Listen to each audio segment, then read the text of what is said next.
Mabel's Labels burst onto the scene in the early 2000s with waterproof labels for kids' stuff. They became, and still are, an international hit. But did you know Mabel's is also very environmentally innovative? Welcome to the Circular Future, your access to thought leaders and innovations to help you be a business sustainability champion, even if it's not your core job.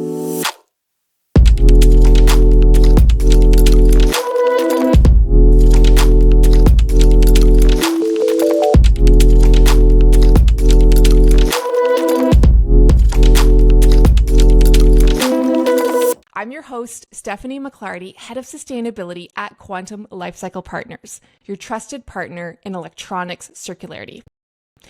I love the origin story of Mabel's Labels. Basically, 4 moms were frustrated by their kids losing their stuff. And wow, do I get it. There was no good solution on the market at the time, so they made their own cute, durable labels and started to sell them. Mabel's has become a coveted brand by moms for moms. But what you probably didn't know is that Mabel's is also very environmentally progressive as a company. Behind the scenes, they've made their product, operations, packaging, all of that sustainable with a number of initiatives. And I'm so excited to dig into how. With me is Julie Cole, one of the 4 moms who founded the company. Julie is co-founder and senior director at Mabels Labels. She's an award-winning entrepreneur, best-selling author, and a go-to expert for parenting and business talk.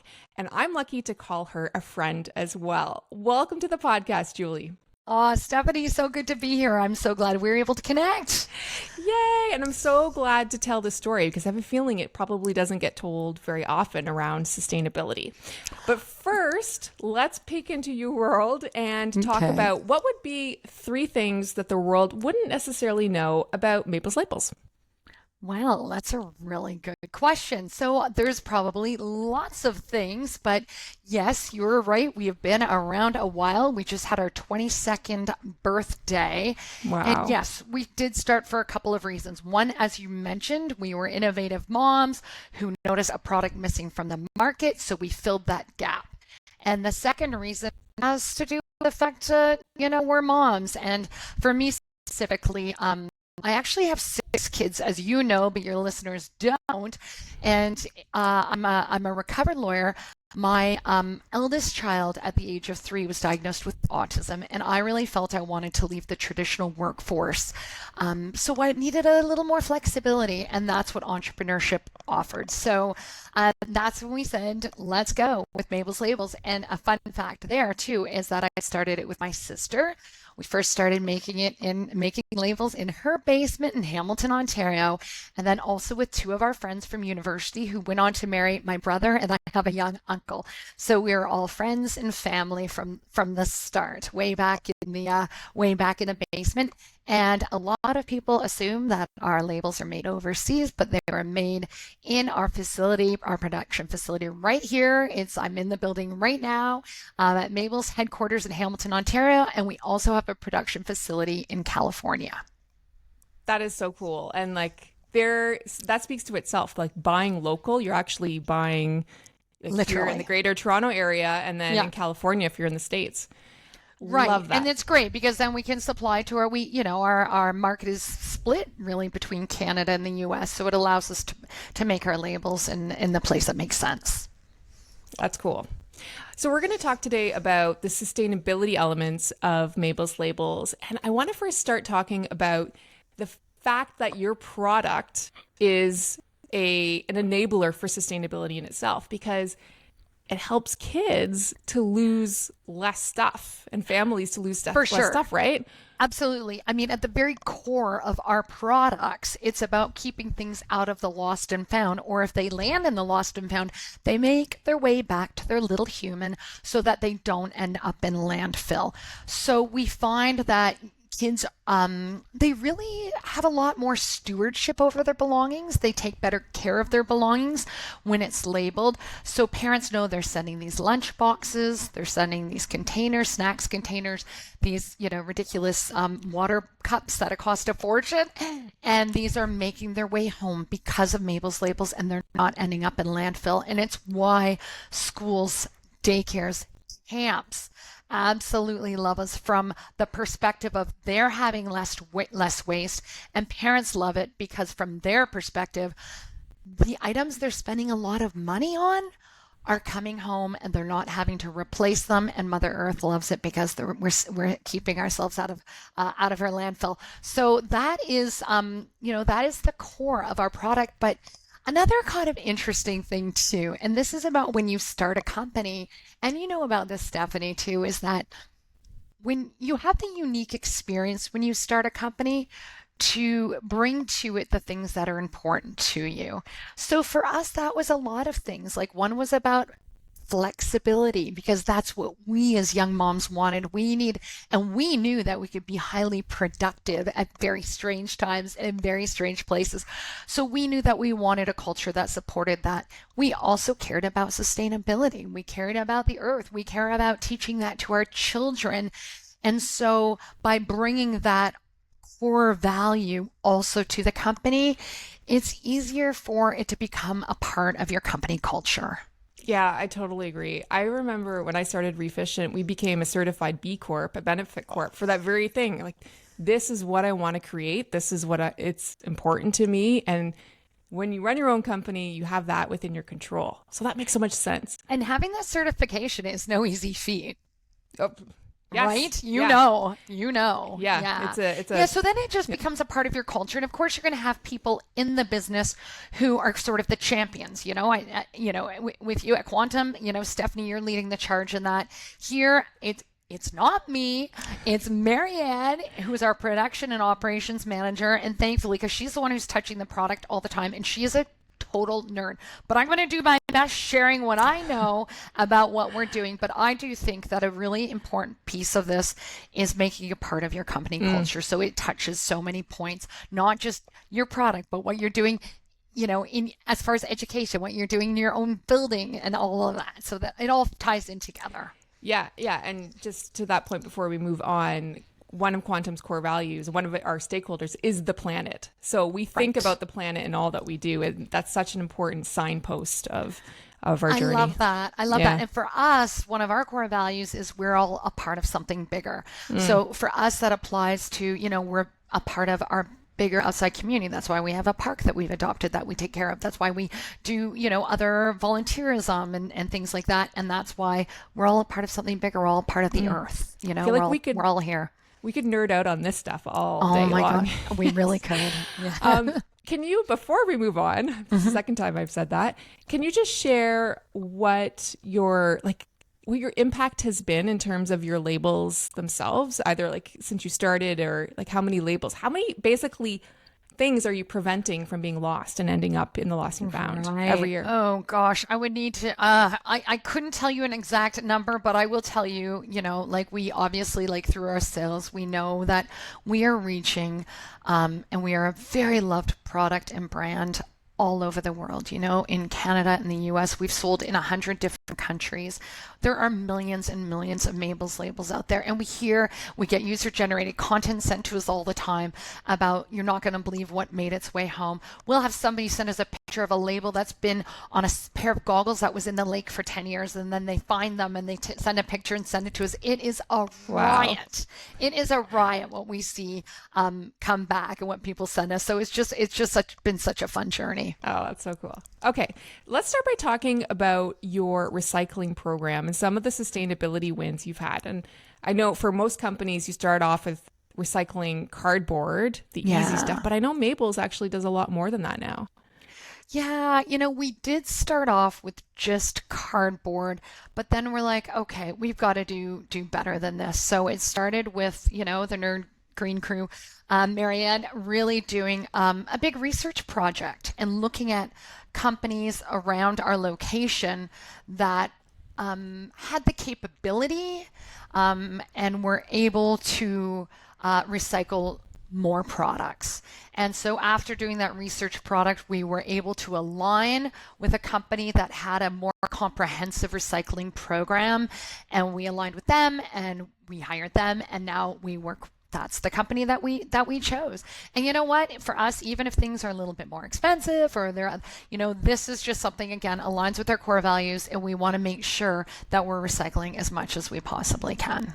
Yeah, that's really cool. I mean, so it sounds like you started with research and understanding what your options were and looking at what was local to you, and then being willing to pay more for certain things because it's part of your core value.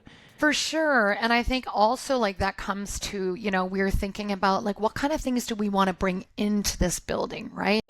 And it feels like in our older days, like we weren't, things were tight in those early days too, right? So you're managing expenses and I felt like, in our earlier days, we were bringing more plastics into the building. And I feel like Marianne and our production team has done such a good job now of, asking vendors and talking to vendors about their packaging and what their, so when it arrives to us, what is it coming in? And then we're making decisions around who we choose to partner with. I always say know who you're getting into bed with, whether it's your, your co-founder, whether it's your suppliers, or whether it's your customers, whether it's somebody you're doing a collab with, but yes, with your vendors as well. And this was something that we wanted to make sure we are aligned on. We wanted to make sure that we are reducing plastics that were actually coming into the building. So yeah, we just did the research and it's funny because obviously, companies are competitive. You want to remain competitive. But when we find vendors that like are good in this, like we're happy to share this information with anyone because we want everyone bringing less plastics into their companies. Right? Yeah. I mean, we struggle with it too at Quantum because we essentially recycle anything with a battery or a plug, and how it's packaged coming into us is one of our biggest sources of landfill. Yeah. And for us, it's a challenge. We have to educate our customers on ways to package and how to package differently. I love that you've actually made this basically a rule of no plastics coming into your building at Mabels. Yeah. It's been a real thing, and it makes us feel really good about the kind of work we do and the products that we bring in and the products that we send out, and it's made for great vendor relationships as well. Yeah. And then we also try to keep, we try to pass that along as so. In the old days, like our packaging might have been plastic or whatever. And we've really tried to go eco-friendly with our packaging as well. And now I would say probably 95% of our packaging is now recyclable. And that number keeps growing. We're still looking for ways. And stuff like technology is changing all the time, and you have to remain innovative, and you have to keep looking and negotiating and making this a point. Like if you want to do business with us, then these are the hills we're going to die on, right? Yeah. So your packaging, so basically it's now pretty much paper-based, right? And not only that, but it's FSC paper-based, Forestry Stewardship Council. Tell us about that. Okay, so this is wild. So when you have that kind of certification, what it means is like the paper that you're using. So for us on our labels used to go in like a plastic container. Now they're in these like little cardboard slips, right?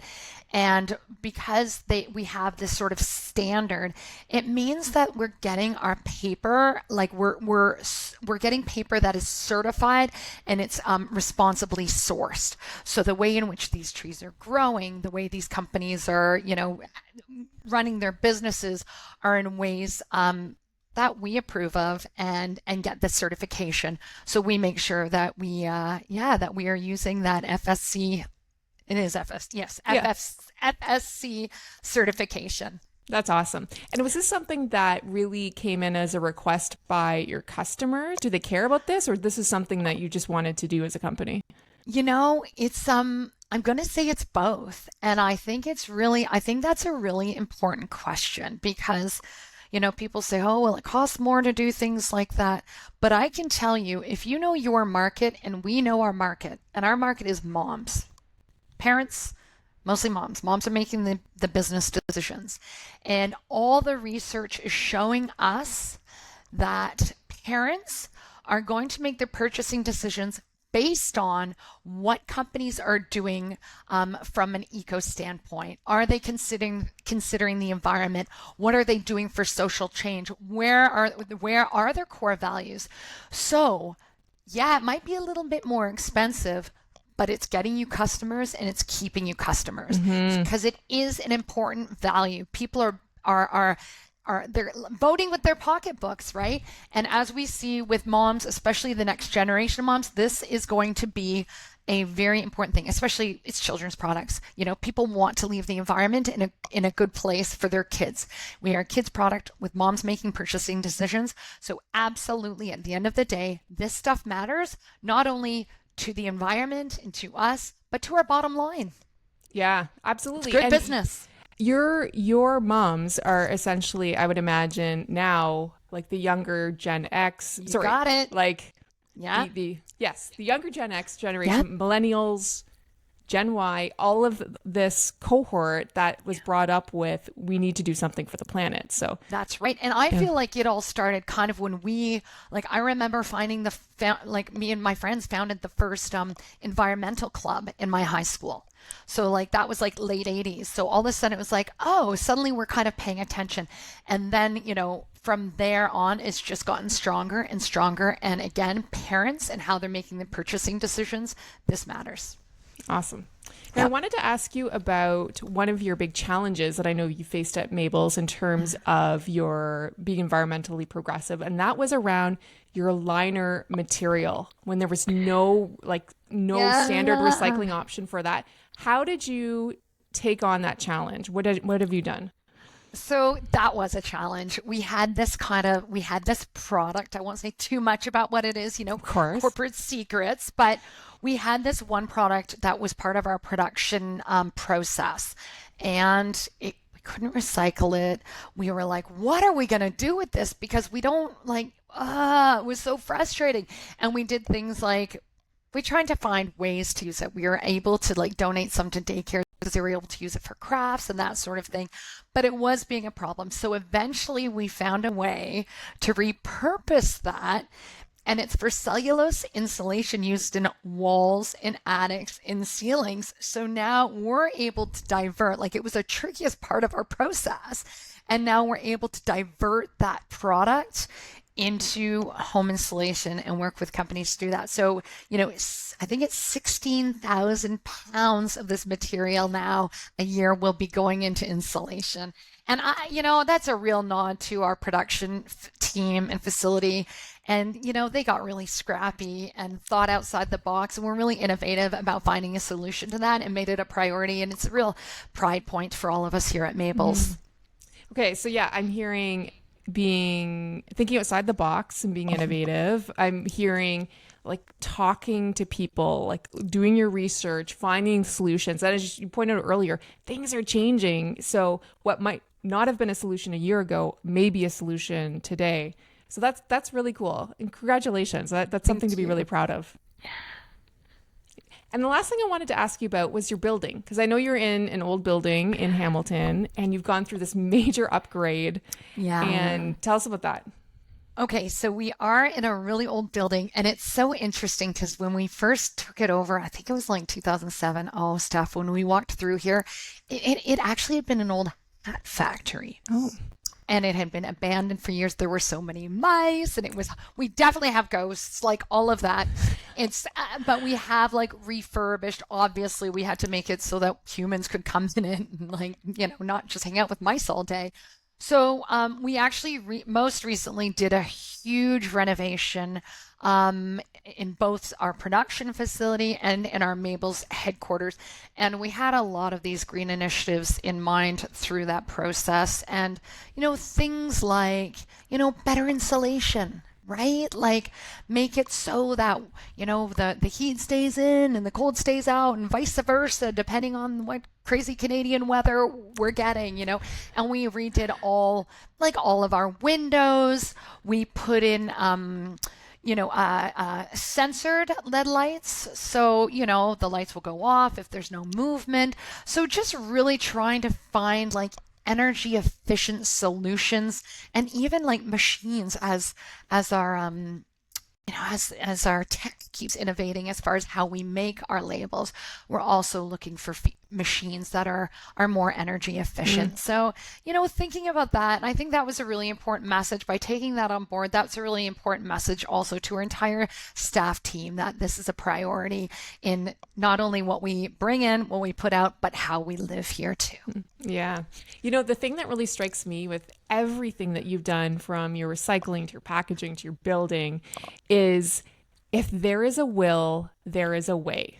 Like, you don't just accept status quo. If this is important, and it is important to Mabels, just like it's important to Quantum, you figure it out. And maybe it's not like the first time around looking into this. Maybe it takes a little bit of research and like a lot of work and heavy lifting, but you do it. And I think that's amazing. And you know what? It's like anything in business. The first time might not be a win. You might partner with somebody, you think they're great, and they're like, actually, no, we're not quite aligned. Or, oh, actually, their quote came back different. Like anything in business, sometimes you're going to have failures, but those failures are lessons. So, when we've had those, that has to do with product development, that has to do with content, that has to do with sustainability. So what you do is you take those lessons and you bring them with you as you find your next solution. And you know what? I love that stuff. Like, I think you have to keep going. And I think, right now we're in a great space for it because people like you are having podcasts. There's education that you can get.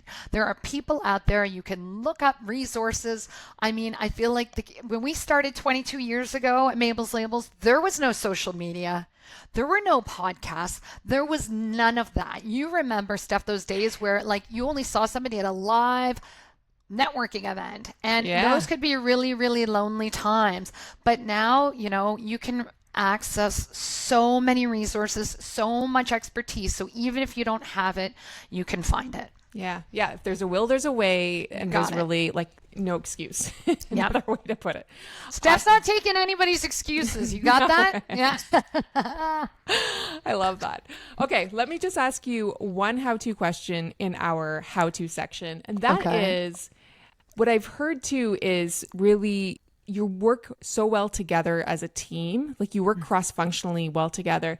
How do you do that? How to work effectively internally to make these broader sustainability goals happen?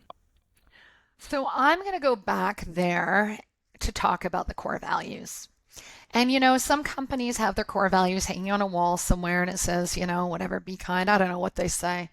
But I really think the way that you get the right people on the bus who are aligned and understand the actual core values of the company is that you make it a priority. It's a part of your everyday living. You're living it, you're breathing it. It's not just a poster on a wall. You're hiring and firing by your core values. Okay? Because you know what? I can teach somebody to make labels, right? But can I hire somebody who has the same general core value, or has the things that are important to us as a part of them? And those are the things that really matter. And the other thing, when you hire to your core values, not only do your teams work better, and they're more entrepreneurial and they're more innovative, they stick around longer. So again, there's nothing wrong with making money and saving money. We want to do that. So if you don't have as much turnover and your retention rates are high because you got the right people on the bus, that also is good for your bottom line. I love that. Hire and fire based on your core values. Actually, I've never heard it like succinctly said like that, but it is so true. And it applies even to this whole sustainability realm as well. Julie, I love you. You know that. Let's finish off this conversation with one last piece of advice. We've talked about so many things that you can do, and you don't have to be, a huge company. You can just basically make it happen. What would be your last piece of advice that you would leave our listeners with? I would say probably, and this again, so much of this stuff applies to everything in business, don't get overwhelmed. Walk before you run. Do you think we started off like doing the installation and doing vendors and doing, no, we started off being like, let's start a recycling program here at our office. Let's do like, you can do these little manageable chunks and then just make it a part of your long-term plan. When you sit down and do your strategic planning, we're doing that at the end of this month, and we're going to do 5 years out. Are you including your sustainability goals? Because if not, you're missing out. Love that. So do it in chunks, walk before you run. And to me too, it's also kind of going back to, if there's a will, there's a way. It's like, do something. I think start somewhere. Yes. Yeah. So often we get overwhelmed and we the just decide not to do it. It can be paralysis, right? We know that in anything. Like I talk to people all the time because, I'm very involved in social media and marketing. They'll be like, oh, I just don't know where to start. TikTok, Instagram, whatever. I'm like, start by just following me on Instagram and seeing who I engage with. You don't have to go on all the platforms, toe dip. Otherwise you get that overwhelm and you're like, I can do nothing, because that paralysis is real.